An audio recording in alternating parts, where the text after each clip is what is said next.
सारी भाण और बेटियां ने मेरी हाथ जोड़कर राम राम। भाणो, चक्र चौथ का व्रत आने वाला है। शायद 10 जनवरी का है। तो आज मैं आपने सकट चौथ की कहानी सुनाऊंगी। भाणो, जैसे करवा चौथ का व्रत पति के अच्छे स्वास्थ्य और लंबी आयु के लिए किया जाता है, ऐसे ही सकट चौथ का व्रत बच्चों के अच्छे स्वास्थ्य और उनकी लंबी आयु के लिए किया जाता है। तो भाणो, बहुत पुराने समय की बात है। एक गांव में एक बुढ़िया रहती थी और उसका एक बेटा था। गरीबी हालत में थे। मेहनत मजदूरी करके बेटा पैसे लाता था और अपना पेट भरते थे। बुढ़िया हर चौथ का व्रत करया करती। व्रत वाले दिन भाणो, आपको भी पता है कि कच्चा भोजन नहीं किया जाता है, पक्का खाना खाया जाता है, जिसमें सब्जी रोटी नहीं खाई जाती। पराठे, पूरी या हलवा, खीर अपनी श्रद्धा के अनुसार आदमी कुछ भी खा सकता है। तो भाणो, वह बुढ़िया हर चौथ का व्रत करती और व्रत खोलने के लिए कुछ ना कुछ थोड़ा बहुत बना लिया करती। पड़ोसना ने भाणो बेटा सिखा दिया। बोली, बेटा तू तो इतनी मेहनत मजदूरी करके कमा के ले आवे है और तेरी माँ तो रोज गलछर्रे उड़ाए जा है, माल खावे है।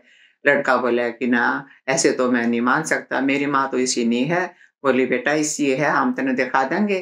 तो भाणो, सकट चौथ का व्रत आया। बुढ़िया ने व्रत खोलने के लिए तिलकुटी बनाई और एक कटोरी में रख दी, ऊपर केला रख दिया। पड़ोसना ने जंगले में का लड़के को दिखा दिया कि देख, तेरी माँ तेरे पीछे से रोजाना ऐसे ऐसे माड़ बना के खाती है।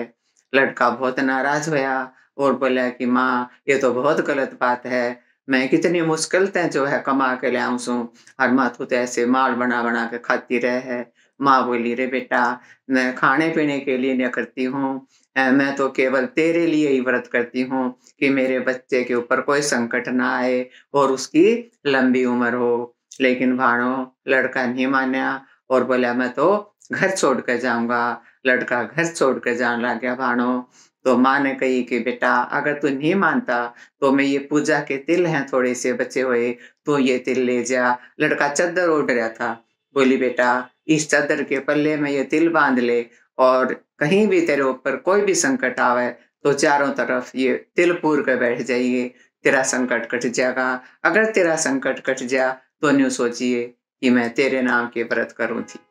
तो भाणो, लड़का चाला जा रहा था। उन दिनों आने जाने के से भी ऐसे साधन नहीं थे। लड़का पैदल ही चला जा रहा था और चलते चलते रात होगी। आगे से एक शेर दौड़ता आवे। लड़के ने सोची, अब तो मरूंगा। पड़ोसना ने उल्टी सीधी बात सिखा दी और मेरी माँ जो है वो रोएगी और मैं क्या करूँ, ये शेर मैंने खा लेगा।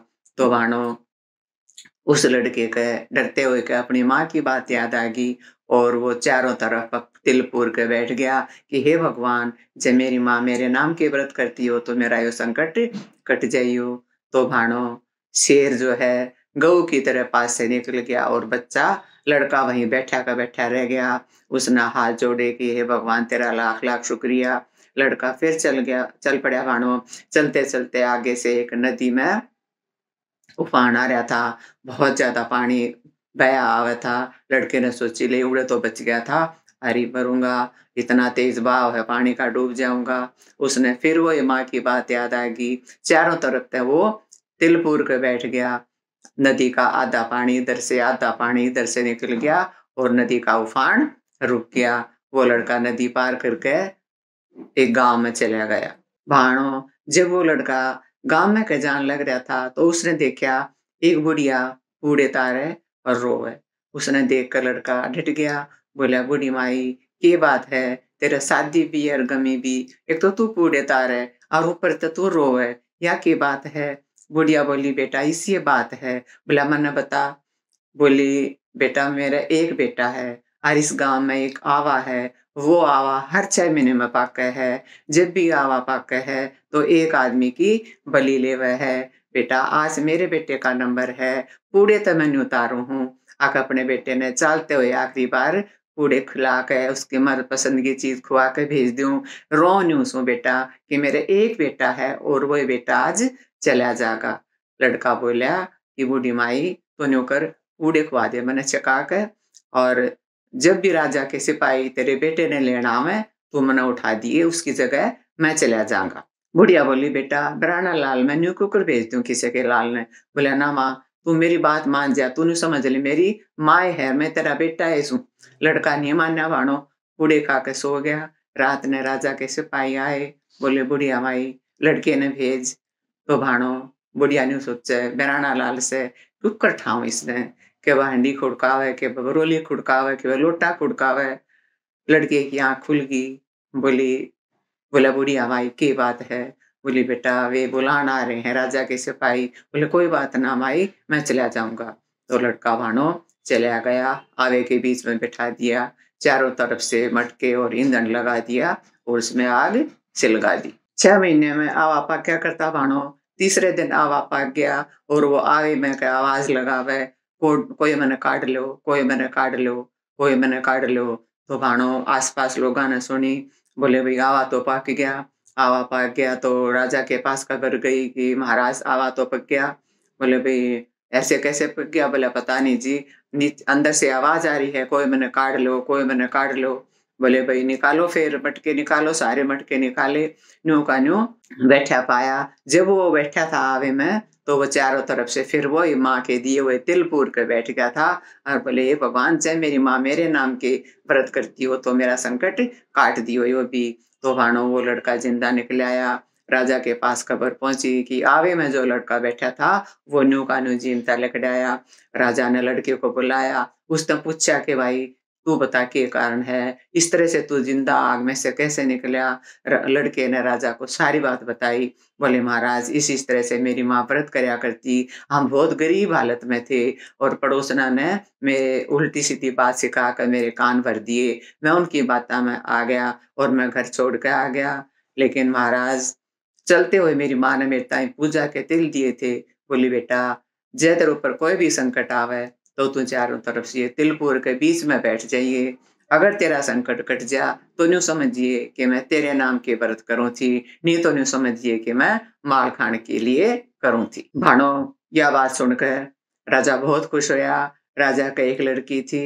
राजा ने उस लड़के के साथ अपनी लड़की की शादी कर दी और बहुत सारा सोना चांदी हीरे जवाहरात धन दौलत देकर उसको विदा कर दिया। और रथ में बैठ कर लड़का आया, पीछे पीछे सारा सामान आ गया, बाजा बाजता आवे, पड़ोसन भाजी आई, ये बुढ़िया भाई तेरा बेटा आ गया, तेरी बहू आ गई। बुढ़िया बोली, आए मन्ना बोली ताने मारो, पहले तो तुमने सिखा सकूंगा मेरा बेटा करते काट दिया, ईव तब मेरा बोली ताने मारो। सो बोली, ना माँ, बेशक देख ले लेकर के तेरा बेटा और बहू दोनों आगे।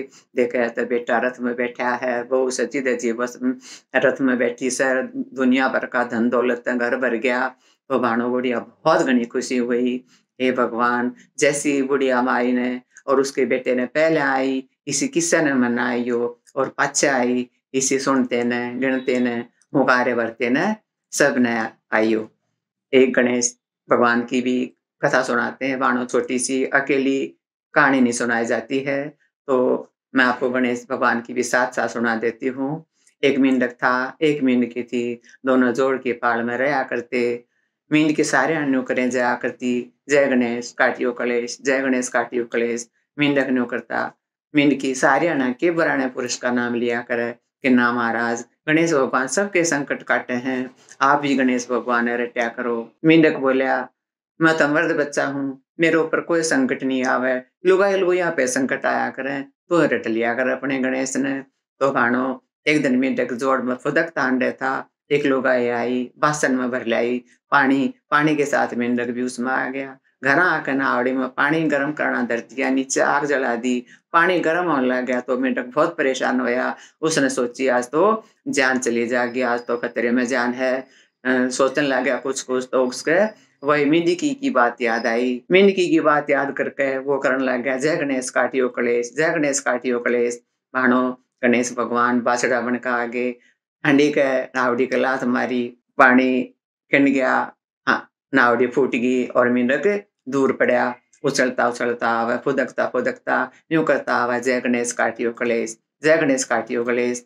मेंढकी ने सुना तो बहुत हैरान हुई। बोले, महाराज आज आप कैसे गणेश भगवान ने याद कर रहे हो? बोले, मेंढकी बस बुझ जमन्ना, आज तो मैं राम के घर ते उल्टा आया सू।